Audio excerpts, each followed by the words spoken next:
खांसी जा ही नहीं रही, ड्राई हो या बलगम वाली, सब ट्राई कर लिया। रात में खांसी बढ़ती है, गला जलता है, छाती में जकड़न और बार बार खांस कर थक गए। अब ट्राई करें SBL का स्टोबल कफ सिरप, जो ड्राई कफ, वेट कफ, थ्रोट इरिटेशन, ब्रोंकाइटिस, लेरिंजाइटिस में भी मददगार है।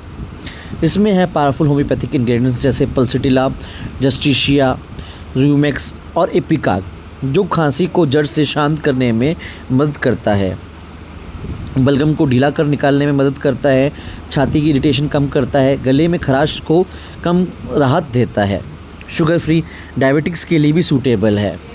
खांसी को दबाओ मत, ठीक करो सही तरीके से, ट्राई करो और फ़र्क महसूस करो।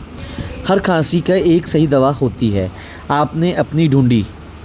ड्राई या वेट कफ, अब मिलेगा कंप्लीट रिलीफ। थैंक यू दोस्तों।